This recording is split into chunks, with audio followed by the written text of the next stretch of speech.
Can you feel that? There's energy in the air, an ancient power ready to be harnessed.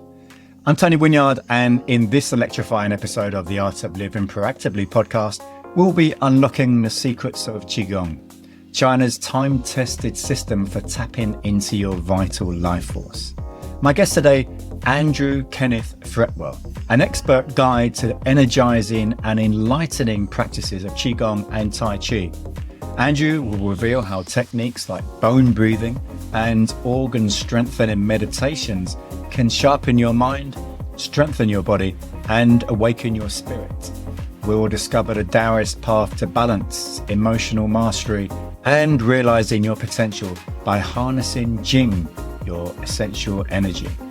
From movement to mindfulness, it promises to be an inspirational and informative show. So relax, hit subscribe, and join me on this journey to the proactive side of life. When you've listened, please share your impressions in the YouTube comments. For now, let's begin unlocking the power within. Welcome to another edition of the Art of Living Proactively. My guest today, Andrew Kenneth Fretwell. How are you doing, Andrew? I'm doing amazing. And we're in a pretty amazing place today, aren't we? Yes, I live in Ubud, Bali. Been here for nearly 3 years. And well, we were speaking before the recording started. In Indonesia is a place I lived in for 7 years, so I know well, and I know how beautiful Bali is. It's quite magical. It's one of the reasons I moved here was for the spiritual energy. You know, the energy of nature here is so powerful, especially where I live in Ubud, which is more up in the mountains, and there's a lot more breeze and, you know, a lot more green than the popular places, which is the Cool. So let's start with about being proactive. Analogies or metaphors or anything that come to mind about it? Absolutely. I mean, Qigong for many months, and I tell my students, if I'd known this when I was young, I would have been much more proactive. You know, so the things that we have to understand is that when we're young, you know, especially in our 20s and 30s, we have a lot of what the Taoists call jing, which is equivalent to like adrenal energy, if you like. And what I would have liked a mentor to tell me all those years ago is be careful with your jing, it's very precious. And if you want to live a really healthy life, you need to conserve it. So that would be my analogy for anyone, is to learn how to conserve your jing, especially when you're young, because it will pay dividends for you, you know, when you're older, you know. Yeah. Well, that's a great place to start. So do you? Okay. Well, if you're a man, you have to make sure you don't ejaculate too much. Okay. That's really important. And to transform that energy into love. Men and women are a little bit different, okay? So men lose most of their energy through ejaculation. That's how we lose our life force, right? And women lose it through their period and through giving birth to children. But sexually, women are much more, we could say, from the Taoist point of view, which is my tradition, they're much more, at a sexual level, they don't waste energy when they have sex. I mean, I teach men how to have orgasm without ejaculation. And that's really important practice that anyone can learn. It's not particularly difficult. I used to have more than one wife, you know. So you're this, for explanation for listeners who maybe aren't aware, so you're an instructor for Qigong and also for Tai Chi, I believe, as well, aren't you? Yes. I mean, basically any of the Chinese Taoist arts. So some people probably aren't really so familiar with what is Qigong, what is Tai Chi. Can you explain? Sure. So Qigong is not like exercise. If you watch anyone doing Qigong in the park, you know, they look like these very graceful movements, right? And they're very graceful, very beautiful, right? And basically Qigong is older than Tai Chi. And there are literally thousands of different forms, you know, and you can spend a lot of money going to. The purpose of Qigong, not only is it for health and vitality, but it's for your internal world. It's to make your internal energy a mirror of nature's energy. This is the main key with Qigong. You have to make your because basically the Taoists say that nature is connected to the Tao, is connected to the source. There's no separation. But us human beings, because we have a mind, and because we can interpret life and make stories up about neutral experiences of life, then what we do is we change our energy, we restrict our energy, we get old quicker than we should do, and things like this, right? So the Tao is really directed at really developing yourself spiritually. So even though the health benefits are enormous, the real reason is to develop your consciousness, to develop your, what the Taoists call your energy body or your soul, and to make it more real in your life. That's the real purpose. And then Tai Chi is much more difficult to learn because it's very structured, and it's very much about martial arts. It's a fighting form, actually. But Tai Chi takes a lot of discipline, and it takes many years to really be good in Tai Chi. Whereas Qigong, I teach this very simple form, and people can learn it in 2-3 hour sessions, and it's very powerful as well. So that's one of the reasons I teach something that's more simple. Qigong is more about the breathing and the breath work. Qigong is about moving your body in alignment with nature. So it looks very similar to Tai Chi. It's just that it's not so structured and it's easier to learn.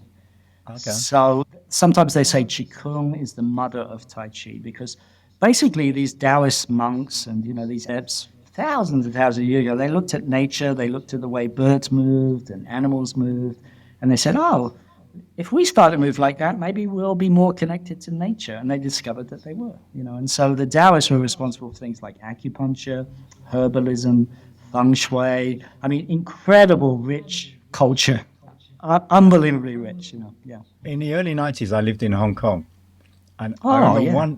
one night, I was coming back from a club, and it was about 5:30, 6 o'clock in the morning, and it was dawn. And I was walking through a park with a friend, and I saw hundreds of old people all moving really slowly, and I'd never come across Tai Chi before. I think I was in my mid-20s or something, and it was like something out of some like a horror film. I thought, what the hell is going on? It was hundreds of old people moving really slowly, and I didn't know what they were doing. But obviously now I know it was Tai Chi, but it was an amazing sight. Yeah, and I was in China in 2019 for the first time. I went back in the park in Beijing, and many of them in their nice and their health and their eyes are bright. Those cultivating your energy is something we should all learn as kids. So does this relate back to the Dao De Ching and Lao Tzu and so Yes, on? It does. exactly. The Dao De Ching is the preeminent, all the scholars in China agree that the Dao De Ching is the root of Taoism. And, it says right at the beginning, the Tao that can be spoken is not the Tao, so it's a very mystical. Have you read that book? Have you read? No. Yeah, I read Dr. Wayne Dyer did a book about the Tao, which I found absolutely fascinating. And I remember when I was reading it, and I was on a tube in London, and I went 5 stops past where I was supposed to get off because I was so engrossed in the book, and I realized, I was supposed to get off 5 stops. Yeah, it's an amazing book. Yeah, it's really amazing. Yeah, and it's just full of like wisdom that we need now. Like the true leader is not known by his followers because there's so much good in the land. And we don't have. Let's go back then. What was it that first got you into all this? How did you come across this in the first place? Oh, that's a great question. Thank you. I was 21. I had an awakening. Basically, a friend of mine who was my yoga teacher, she wanted me to go up to London to support her because she had to give a talk at this ashram. So, not knowing what I was letting myself in for, it was this Indian ashram, and like you, when you saw those people in the park, I walk in this place and there's incense, and I'm like, what the hell? Where am I? Anyway, I was there for my friend, so I was just being a friendly person, and so I sat down on the floor. The teacher that she wasn't there. It was his ashram, but he was in India. And as soon as I sat down, I had this explosion in my heart, and suddenly it just felt like, full of this love that was just so. It's really hard to describe. It was just so. And 3 days and 3 nights, it was a sort of classic awakening, And I'll be walking around the street, loving everyone, loving the insects, loving the grass, loving my enemies. I just had so much love, It's like, oh my God. And then I spent the next 10 years trying to recreate that. So I was serving this particular teacher. I actually ran an ashram for him in London. But what happened for me is a very interesting journey what happened was that I suddenly had this split, because I was a professional musician at the time, you have to remember. So I had this split between my worldly life and my spiritual life. When I was at the ashram and I was meditating and chanting, I felt great. But when I went into my life, I couldn't bring it in. And eventually, after about 10 years, this, maybe a little bit longer, 12 years, it manifested as a physical problem. I was going to India regularly to see my teacher, and I got amoebic dysentery. And basically pain, I mean, it's horrible. You get these amoebas in you. I don't know if you might have had. I was trying everything to get rid of it, like Western medicine, chiropractor, Chinese herbs. I tried everything. Nothing would get rid of it. It was driving me nuts. And my girlfriend at the time, we were living in London, she said, hey, why don't you try a macrobody consultation? So there's this in London. You might remember, I don't know if you know the old street, it was called the Community Health Foundation. It was a big macrobiotic center. I went there, and the owner of the consultant looked at me, and he knew I had this problem, and he says, it's interesting, isn't it? He says, here we are, the most evolved species on the planet, and we're blaming all these single-cell organisms for all our problems. And I'll never forget that statement. It just blew me away. I was like, yeah, of course. And he looked at me and he said, look, you just make your system stronger, and you easily get rid of the amoebas, and everything will be fine. And he was dead right. And up to then, I hadn't worked on my diet or anything. So macrobiotics really comes from China. It's more originally Japan, but the influence is China. It's 5 phases, the 5 phases. And so I just changed my diet. And within 3 months, not only had I healed my amoebas, but my whole outlook on life had completely changed. And so I decided then to move away from the Indian system and study macrobiotics. And I took a training course, and on that training course was a friend of mine who I've known for many, many years now, and he introduced me to someone called Mantak Chia, who's very famous. He's one of the most famous Qigong masters in the world. He's a student, basically. I actually became a senior student in his organization. I lived in Dao Garden, and when I was there, people invited me to come and teach in different countries. So that's how I started, basically. It's a very interesting journey, and now I can honestly say that since that experience of that opening, now I can ground that experience. That experience is still pretty constant for me these days. I really feel my heart very open, but I'm very grounded as well. And that's what I want to teach people, because I see people on the spiritual path or any sort of exercise path, oftentimes they go up and then go down and up. So I'm trying to teach people how to make it consistent, and that's my mission, if you like. Yeah. So it's a long story, but I hope it puts across the journey. So the people you're working with in Bali, is that locals? Is it expats? Is it online, or how is it? Most of my training, because of COVID, I moved online. I was traveling a lot before COVID, but once COVID came, I started to. It was a very good thing for me because I could spend more time with people. So since then, I've been mentoring international students all over the world. I teach a little bit in the book, not too much, just every month for a couple of sessions, but he put energy into it yet because I've been focusing on my online work. But I'm planning to do more here in Ubud, yeah. But mostly my work is... And so from what you said before, start people off with Qigong and then maybe move them into Tai Chi? No, I start them with Qigong and then we move into the Taoist internal alchemy, which is all about... It's a meditation practice, but it's not a head-centered meditation. It's not about stilling the mind. It's about getting the body really healthy. In Taoism, we say that the mind is the body-mind. So when I first met Mantak Chia, he looked at me and he didn't give me any spiritual advice. He just said, strengthen your lungs, Andrew. That's all he said to me, strengthen your lungs. So it's a very unique way of looking at life, and it's very proactive, actually. If you take care of the body, your spiritual life actually take care of itself. Yeah. That's what I learned. Yeah. And so how did you go about strengthening your lungs? Through Taoist practice. Through, for example, smiling at them, releasing toxins out of them. There's a very famous Taoist thing called the healing sounds, where you make this sound and you bring the virtues from your soul and you open up the pathways to deeper dimensions in you to bring in these qualities that the lungs can actually embody, which is strength. The lungs have a connection to inner strength. Right? Every organ has a spiritual quality to it. Kidneys give you wisdom. The liver gives you... Those organs store a lot of what we consider, especially these days, after everyone's so expressive on social media, but those always also contain what we call portions of those virtues. So the liver can get very angry and frustrated. The lungs can get sad and depressed, and so it's wonderful for people once they start to see that their emotions are directly connected to their organ systems.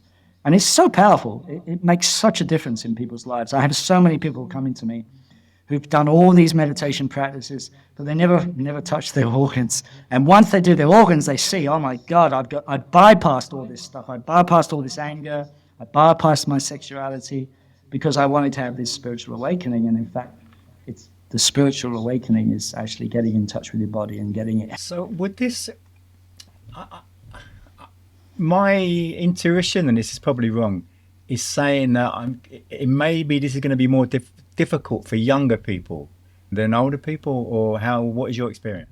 So I'm pretty lucky. I have a whole range of students. I have very young students and very old students as well. I think your intuition's right. I think most young people, their adrenal energy, their kidney energy, their sexual energy it's like they're not thinking about spirituality. They're not thinking proactively. They're not thinking about the end of their life, right? So I think your intuition's right about that. It's just that I've been around a long time and people know about me, and so I tend to attract all sorts of people, including youngsters. One of my students is very young, from Romania. Does it make any difference? Obviously, you said you've transitioned to working online, whereas before you were working face-to-face. Is there anything, if you were learning this online, is there anything that you would miss by not interacting with the teacher?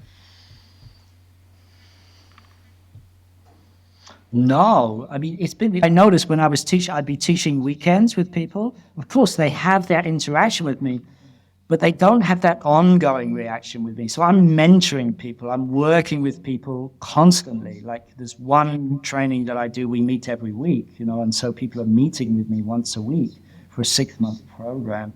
And I find that, it's just for people to have someone to meet with every week. It's been very... Can you think of any sort of examples, case studies or whatever, where someone's come to you, they know nothing about Qigong, and they've experienced some things which they just weren't expecting? Oh yeah, I mean, just if you look on my website, you can see all the beginners' experiences of this form, Qigong, that I teach. It's a living form. It's very special. And when people practice that, they feel energy and they feel their hearts starting to open, and so they start to have these experiences from just doing this form. So if you go to my website, there's so many stories written there, testimonials of people. Yeah.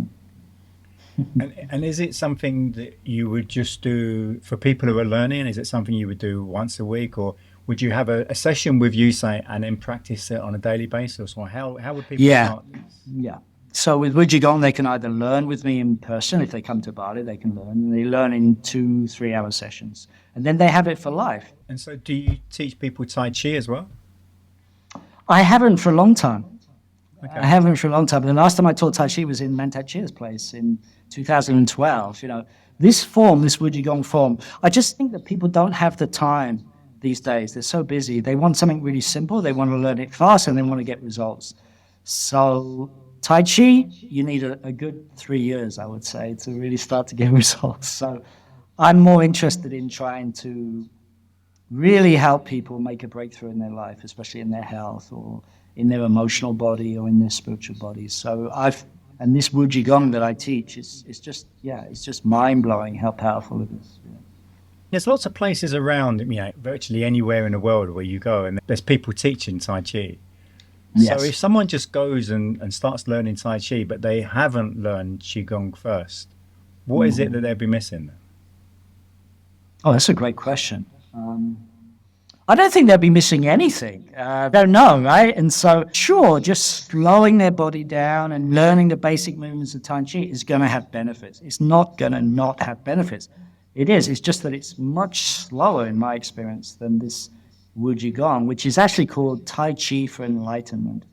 So the story behind this form is that the original founder of Tai Chi, his name is Chung Sang Fan. He's sort of a semi-legendary figure about 1,000 years ago. He's accredited with teaching the original Tai Chi form.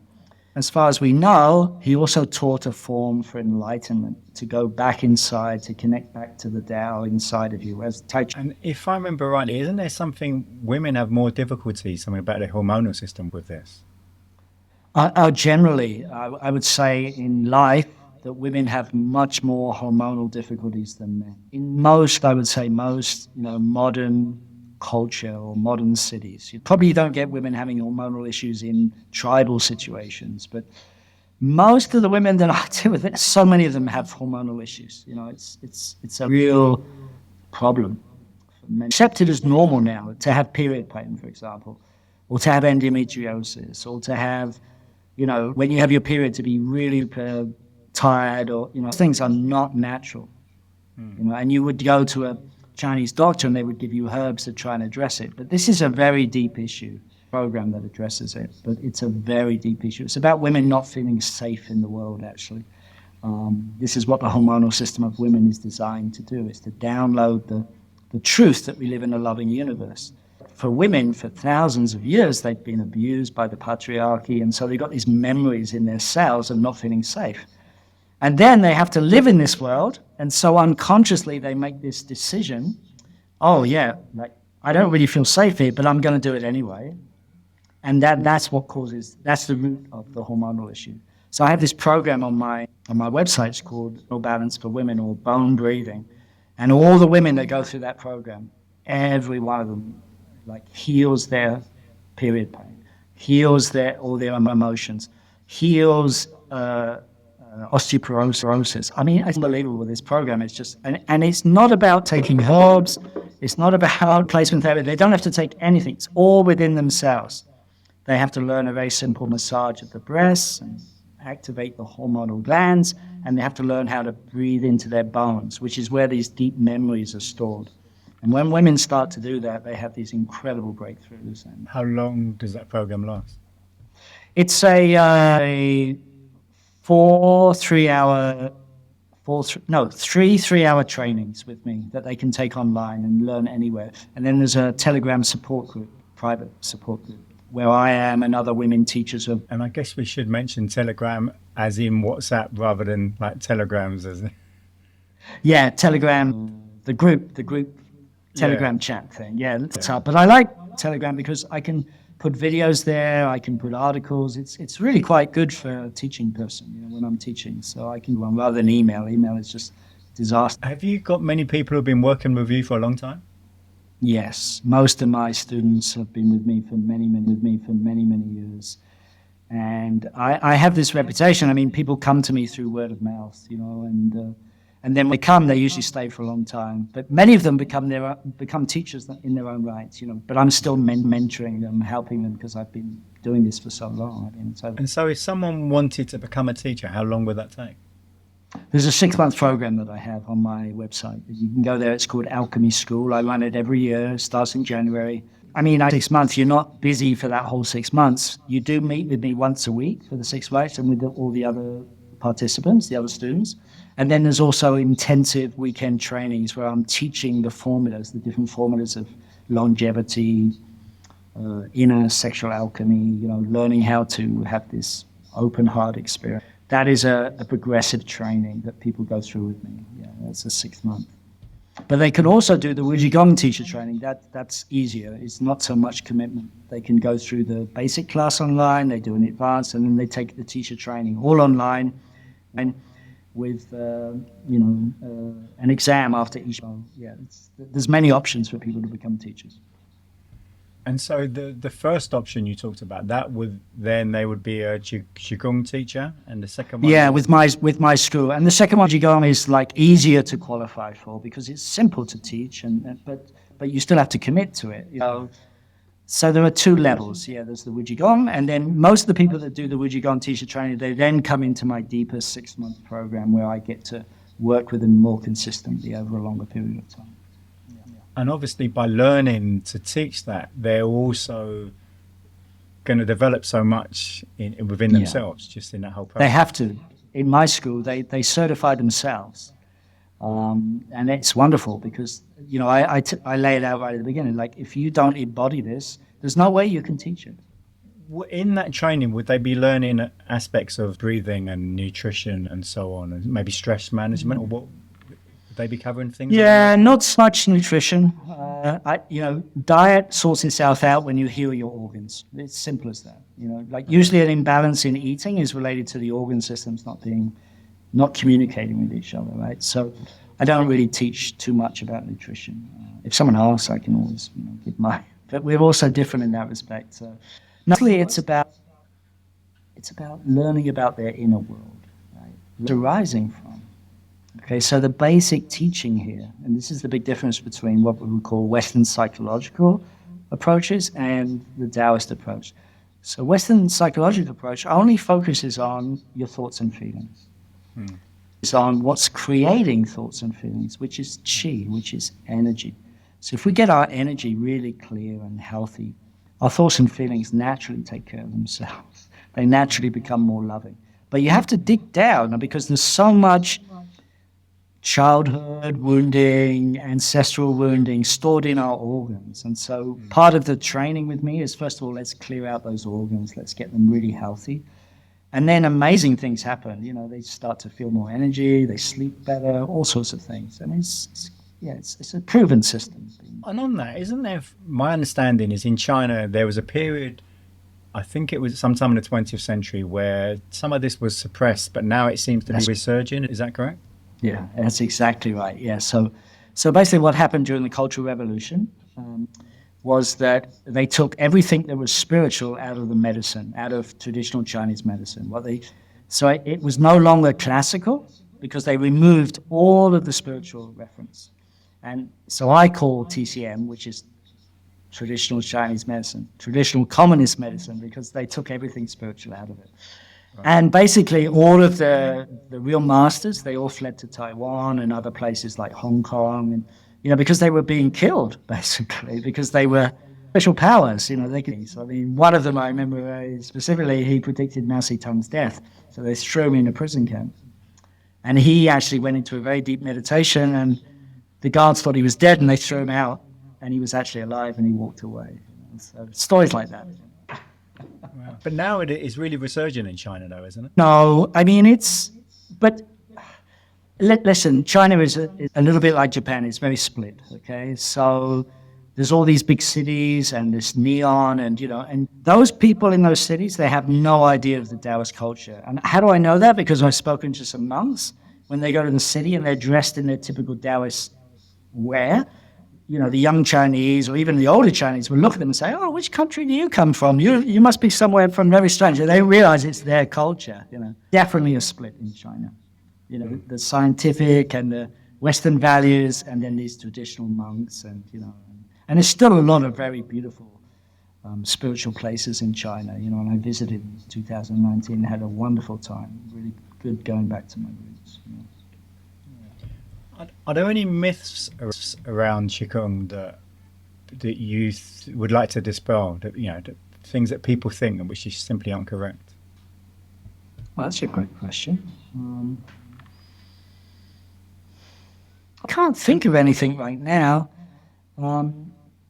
Maybe Man Tai Chi is really famous for sexual energy cultivation. That's his first book, was called Cultivating Male Sexual Energy.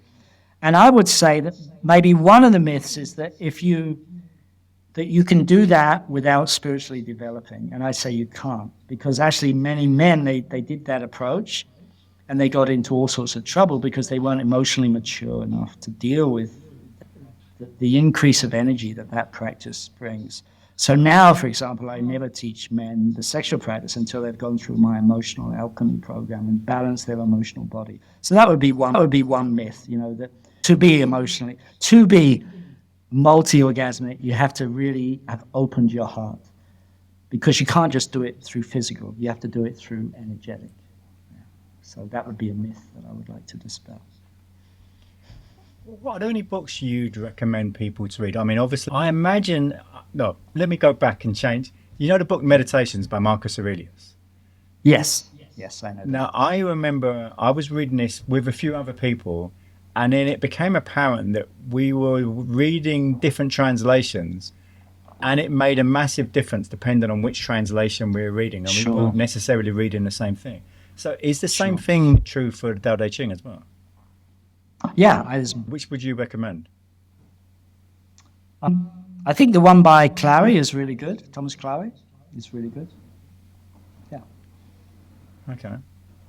And let's stay with books. Is there a book that's really moved you at any point in your life? Yeah, and this book is the best book, and I'm still reading it every day nearly. It's called Nourishing Destiny by Lonnie Jarrett. He's a master. He's a Western master from the United States. He's in acupuncture. He's Chinese because he can understand it. He's written this amazing book about constitutional medicine, and yeah, it's just an amazing book. It's cool. It's my favorite book on alchemy and on the Taoist path. It's very accurate. Yeah, very beautiful book. And easy to read, actually. Okay. So if people want to find out more about you and, social media, website and so on, where would they go? My website, the main website is called qigong.org. And that's where everyone can find me. And on that, at the bottom is my Facebook, my Instagram and everything. Yeah. And my book, I've written a book called Emotional Alchemy. Who is the book aimed at? Anyone who has difficulties understanding painful feelings, which seems to be most of humanity. Like COVID really brought that up to the surface, right? All this, the fear brought up everyone's emotions, right? And, it took sides, right? That's a typical thing that the mind does, right? The rational mind cannot understand the irrational feelings. And so it tries to thoughts and also hold your feelings and not take sides, right? And so my book teaches you how to do that. And it also teaches you how to go into very painful feelings and draw the energy that's trapped in them and reclaim them for your life force. That's the one area that all of humanity is very immature on. We're very advanced scientifically, we're very advanced mentally, intellectually, but emotionally we're very backwards, actually. We still have war, we still have people killing the emotional body. People just don't like how they feel, so they project that out, onto people. Yeah. What would you say about the way people think of emotion in the West compared to the East? Oh, that's a great question. I mean, that's a fascinating question. So we take everything personally, right? But in the East, they don't. They suppress their personal feelings, try and make the outer world, family, the job, they completely suppress their feelings. And they make the group, the group or the family or the is more important than their personal feelings. We're about to finish, Andrew. So have you got a quote that resonates with you for any reason? Oh yeah, this is my favorite quote. It's called "Embrace the earth, and heaven will chase you." So let me explain that. So heaven and earth are code words in Taoist alchemy. Earth is everything we can see. In other words, our body, the planets, the sun has matter basically. And then heaven for the Taoists is the invisible. So like our soul, our immortal soul is invisible. And we have these feelings that, if we cut the body open, we can't find them. And a scientist will tell you, yeah, it's all happening here, but we feel it in our bodies, right? So what this means is that when we embrace our earthly life very deeply, when we accept all of the bad feelings, the things that we wish we didn't have, the things that we feel we had shame about, but when we start to embrace those and we start to accept that all of these experiences in our life come from the Tao, come from life. And do you know who it was that said that? No, I don't actually. It's a Taoist saying, and I don't think it's attributed to any one particular person. It's more like a classic Taoist understanding of life, that when we embrace our worldly life, then our spiritual life grows. But it means embrace it. It doesn't mean only embrace a part of it. We have to embrace all of it. Andrew, it's been fascinating. Has it? Good. It's been very educational and fascinating. Oh, okay, good. I hope your viewers like it. Yeah, thank you for sharing your wisdom and experience and everything. It's been really enjoyed it. Thank you. Oh, you're welcome. Join me on next week's edition of The Art of Living Proactively for an illuminating interview with pioneering healer Dr. Ellen Cutler. Dr. Cutler's revolutionary ECM method targets food sensitivities, improper digestion, and other overlooked root causes behind countless chronic health conditions. We'll discover how conditions from obesity to autoimmunity can often be traced back to hidden reactivities wreaking havoc, and learn Dr. Cutler's science-based yet natural approach to gently reboot the body's ability to self-heal. With over 40 years clinical experience and thousands of patients helped worldwide, Dr. Ellen Cutler is an incredible wealth of wisdom on empowering vitality. Tune in to learn about optimizing your microbiome, clearing traumas, and embracing longevity through her breakthrough protocols. It promises to be an eye-opening and inspirational show. So hit subscribe on your podcast player and YouTube, and be sure to leave us a review. Visit the video on YouTube to share your comments and insights after listening. And I look forward to having you join us next week as we uncover a new vision of health with the brilliant Dr. Ellen Cutler.